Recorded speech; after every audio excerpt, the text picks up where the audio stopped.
অনেকেই আসলে ছাত্র রাজনীতি নিষিদ্ধের যে কথাটা, এই কথাটা এখন বলছেন, এটা একটা পপুলিস্ট স্লোগানের মতো হয়ে গেছে। সবাই বলছে ছাত্র রাজনীতি নিষিদ্ধ চাই, ছাত্র রাজনীতি নিষিদ্ধ চাই। কিন্তু আপনি যদি এই কথা যারা বলছেন, যারা ছাত্র রাজনীতি নিষিদ্ধ চান, তাদের কথাটা একটু তলায় শোনেন বা তারপরে তারা কি বললো এই প্রথম বাক্যটা উচ্চারণ করার পর তা শোনেন, তাহলে আপনি স্পষ্টতই দেখবেন আসলে তারা নিজেরাও রাজনীতি বিলুপ্ত না, বরং সংস্কারের কথা বলছে। যেমন বলা হচ্ছে যে গ্রেজুয়েট ভিত্তিক ছাত্র রাজনীতি থাকবে না, কিন্তু ডাকসু থাকবে বা হল সংসদ নির্বাচন থাকবে। তার মানে তো সেই একই হলো। তার মানে তো আপনিও কোনো না কোনো এক ধরনের ছাত্র রাজনীতিই চাচ্ছেন, কিন্তু আপনি ছাত্র রাজনীতিকে রিফর্ম করার কথা বলছেন। এখন আমার সবার প্রতি অনুরোধ হচ্ছে, যারাই এই ধরনের রিফরমেশনের কথা বলছেন, তারা যখন নিষিদ্ধ শব্দটা উচ্চারণ করেন তখন মনে হয় যে সকল রাজনীতি তুলে দেওয়ার কথা বলছে।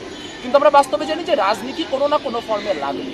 আপনারা জানেন যে এই যে বৈষম্য বিরোধী ছাত্র আন্দোলন, এই বৈষম্য বিরোধী ছাত্র আন্দোলনেও কিন্তু আসলে রাজনৈতিক সংগঠকরা সরাসরি না থাকলেও নানানভাবে তারা থেকেছেন।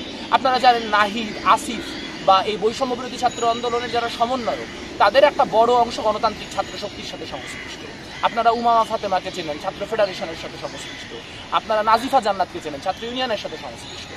কাজেই এই যে আপাতদৃষ্টি অরাজনৈতিক আন্দোলন হিসেবে যেটিকে দেখানো হচ্ছে, সেটিও কিন্তু রাজনৈতিক প্রভাব দ্বারাই নির্মিত।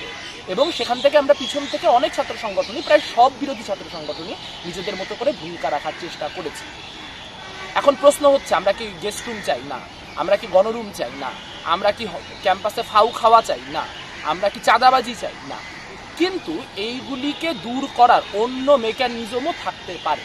শুধুমাত্র রাজনীতি নিষিদ্ধ করা এটার জন্য যথেষ্ট যৌক্তিক না। ধরেন বারবার করে বলা হচ্ছে লেজুর ভিত্তিক ছাত্র রাজনীতি নিষিদ্ধ চাই। ফাইন, লেজুর ভিত্তিক ছাত্র রাজনীতি নিষিদ্ধ হলে আমার কোনো সমস্যা নেই, কারণ বাংলাদেশ ছাত্র ইউনিয়ন লেজুর ভিত্তিক রাজনীতি করে না। আমি আপনাদের দলিলপত্র দেখাইতে পারবো যে বাংলাদেশে কোনো রাজনৈতিক দলই, যে রাজনৈতিক দলটিকে ধরা হয় যে ছাত্র ইউনিয়নের পৃষ্ঠপোষক সিপিবি, আমি আপনাকে সিপিবির দলিল দেখাতে পারবো যে ছাত্র ইউনিয়নের যে মূলধারা, সেই মূলধারাকে তারা ছাত্র ইউনিয়ন হিসেবে রেকগনাইজই করে না। কাজে লেজুর বৃত্তি যদি আসলেই পরিমাপ করা হয়, তাহলে আমি কিন্তু সেই লেজুর বৃত্তির ফিল্টারে আটকাবো না। কিন্তু প্রশ্ন হচ্ছে, এই জাতীয় কৃত্রিম বিভিন্ন ফিল্টার তৈরি করার মধ্য দিয়ে আমরা কি নিশ্চিত করার চেষ্টা করছি? অনেকে বলছেন যে বিএনপি বা আওয়ামী লীগ বা অন্য কোনো দলের লেজুর বৃত্তি করে দেখে তারা ছাত্রদের স্বার্থ দেখে না। এখানে আমার 3টা প্রস্তাব আছে। প্রস্তাব নাম্বার 1, যেটা অলরেডি সবাই বলছেন, যে হল সংসদ এবং বিশ্ববিদ্যালয়ের যে ছাত্র সংসদ, এই নির্বাচনগুলো দেওয়া হবে। আপনারা দেখেন 90-এর দশকের আগ পর্যন্ত যে সময়টা, তখনও কিন্তু ছাত্র রাজনীতি ছিল এবং এই তথাকথিত লেজুর ভিত্তিক ছাত্র রাজনীতিও ছিল।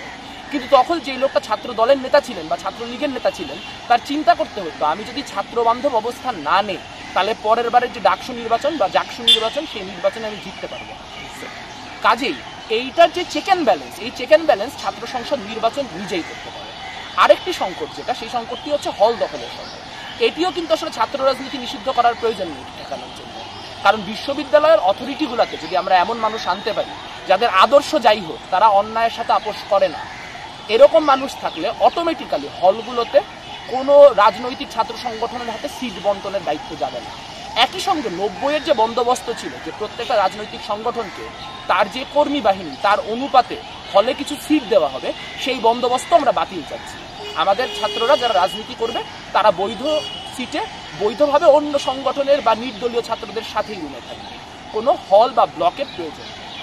কাজেই যদি আমরা নিয়মিত ছাত্র সংসদ নির্বাচন করতে পারি, যদি আমরা হলগুলোর যেই কাঠামো, সেই হলগুলোর কাঠামোকে এমন করতে পারি যে হল বন্টনের পিছনে কোনো ছাত্র সংগঠনের হাত থাকবে না, তাহলে অটোমেটিক্যালি ছাত্র রাজনীতির নানান সংকট দূর করা সম্ভব হবে। এই কথাগুলি যেগুলি আমি বললাম, সেগুলিও শেষ কথা আমি এমন মনে করি না। কিন্তু ছাত্র রাজনীতি নিষিদ্ধ করতে হলে, এরকম একটি গুরুত্বপূর্ণ সিদ্ধান্ত নিতে হলে, সেটি একটি ইনফর্মড চয়েস হইতে হবে। কোনো ফেসবুক মব বা কোনো 111-এর কুশীলবের কারণে আমরা ছাত্র রাজনীতি নিষিদ্ধ করার যে প্রক্রিয়া, তা মেনে নেব না। জীবনের সাথে চলে high five, all time healthy life. জার্নিতে স্বাস্থ্যকর all time family cake, all time healthy life.